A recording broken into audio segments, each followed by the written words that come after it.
Well, I am so honored today to be in the Savannah home of a true living legend. His name is Cheryl Milnes, and his voice so powerful that it once stopped a performance at the Metropolitan Opera.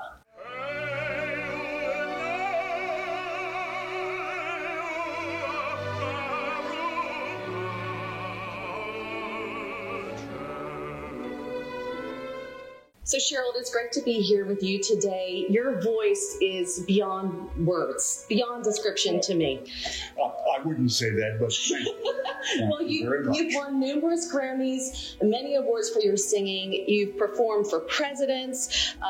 You're the most recorded American singer of your time. I've got to read these because there's so many, I can't just memorize them all. You've received the Opera News Award for Distinguished Achievement, and the list goes on, and you're about to reach another major milestone in your life. To go to a new decade. In 2025, you're going to be 90 years old, and also you're reaching your 60th anniversary of the debut at the Metropolitan Opera. That's true. Plus your 25th year with the Voice Experience, which brings the Savannah Voice Festival to our area. Indeed so. Oh my gosh, so much to tell about you. But I want to start from the beginning, though. You were born in Illinois. Small family dairy farm. In 1935. How did you get...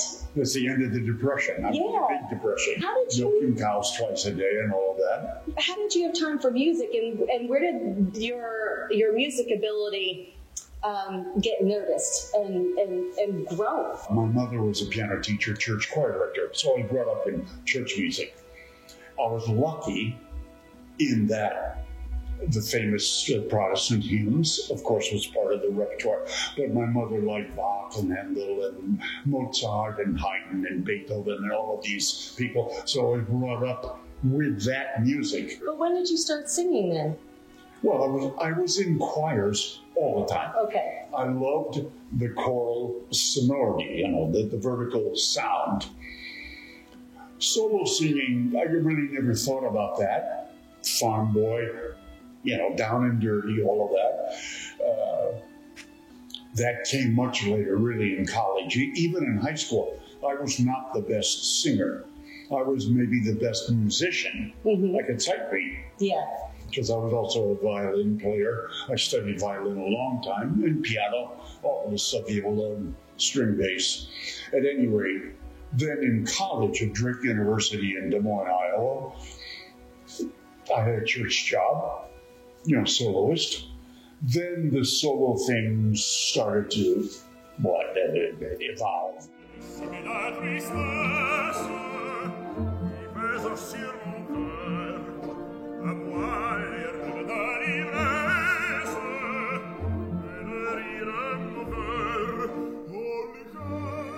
When did you know you had that power to come out of you? I mean, your voice it just carries. Well, you're talking as though one day it didn't and the next day it did. So you say develop Not over that time. at all. Little by little by little by little by little.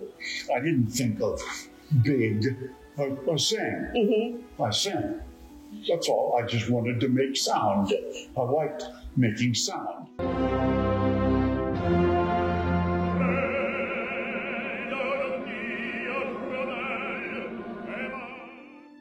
As I love to say, the Met were not looking for the smaller baritone roles. They were looking for the bombers, what I call the bombers, the big parts. Mm-hmm. And I fit. You fit that role perfectly. I fit that role perfectly, I guess you could say. Yes. Now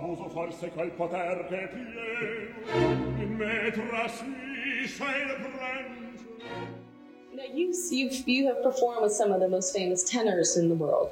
And I think almost all of them. Mm-hmm. I missed Mario Delmonico a little bit before my time. I got to know him a little bit. But Richard Tucker and Franco Corelli and Carlo Bergonzi and Nicolai Gedda and all of these guns, what I call the guns of the past.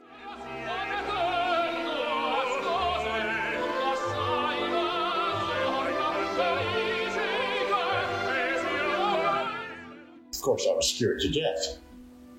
Fortunately, I didn't show it. Yeah. How did you overcome those fears? Like, how did you control that? Well, I don't know. I tell singers in our program, Voice Experience, I tell singers, if you can't sing nervous, you can't sing. You got to be able to sing nervous. Mm-hmm. So, I guess you don't control it. You sing through it. Is your heart pounding? Of course. Are you nervous? Of course. I think any of my colleagues of the past somehow talked about not being nervous. Beverly Sills said she wasn't nervous. Richard Tucker said he wasn't nervous. I think they lied. I think they were nervous. Right. But they knew how to do it. And they could sing and through they did it, and it was true. And I learned to do that. Now, we've just begun to scratch the surface of the incredible life of the opera singer Cheryl Milnes. Up next, how he shares his love of music with the younger generation and the very special moment I captured with him when he wasn't looking. So don't go away. The Bridge will be right back.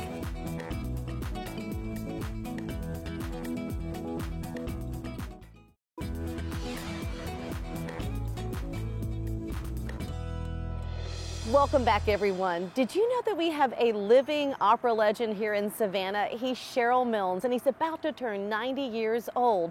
Well, let's go back to my interview with him in his Savannah home.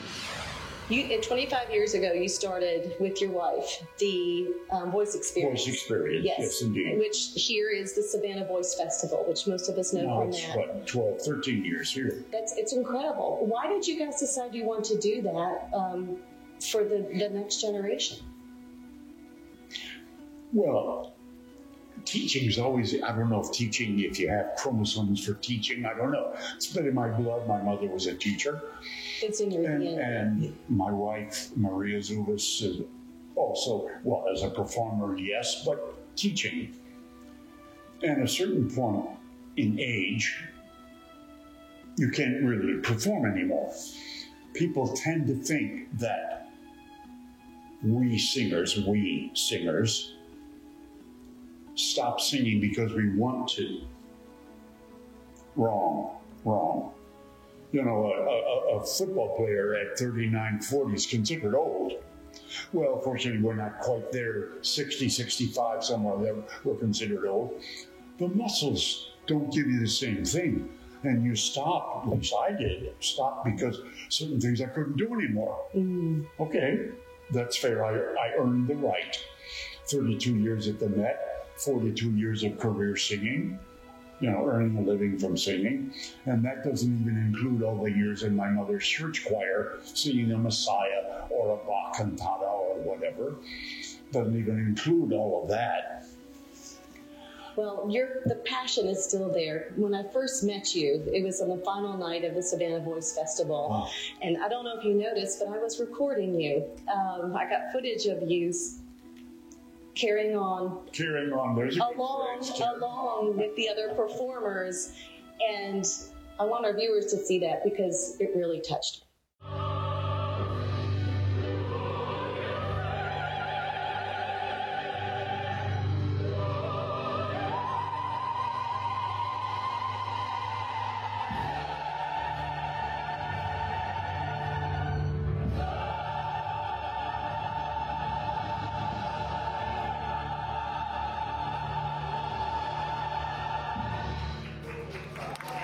I could feel what you were trying to sing just by watching you. Music has to be somewhat internal. And I always love it. I think I said that. But you don't lose I would that. love the choral sonority. And I still do. Now that you're turning 90, or you're 9 decades of life for you, what is it you want people to know about Cheryl Milnes? About your life? Oh my. What do I want people to know about my life? I'd have to think about that. Love of music. I think I always loved chord progressions, the way a composer made the chords happen rather than the lyrics, rather than the words. Not everybody is like that. Lots of people, they love the words first. If I didn't like the progression of chords, I didn't like the piece. That almost didn't matter what it said. But people vary a great deal, and that's fine. Now, with your students, what do you want to get across to them in addition to letting them realize if you're nervous, sing through it? What else do you try to get across to your students? You have to look like you are saying something, which really isn't so much about vocal technique. It has to do with eyes, with face, with body language. You've got to have body language. I think, I said this to one of your colleagues earlier, most audiences judge more by visual than audio. If they like the look, well, they have to like the audio too. But the first impression, when somebody says, oh, just go out there and perform, we're not judging. Wrong. Everybody judges. Whether you know you're judging or not, you like it, you don't like it. If you don't like it, you're doing something wrong. That's a bit of an oversimplification, but if they do like it, you're doing something right. We have a phrase in the Savannah Voice Festival and Voice Experience, inspire within reality. If somebody is terrible, you can't tell them they're terrible, but it'd be wrong to tell them they're good. Within reality. If they're terrific, you can be complimentary, but you have to be careful about criticisms. Inspire within reality.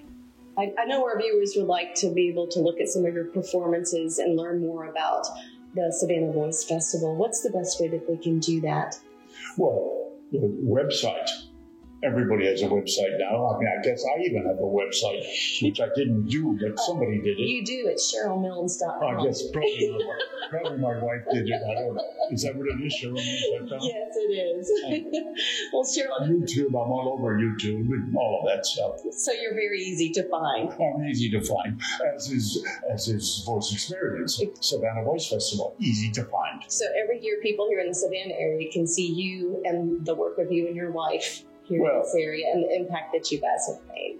Hopefully for a few more years. And happy birthday, by the way. Well, thank you. And thank you so much for talking with us. It's been my pleasure.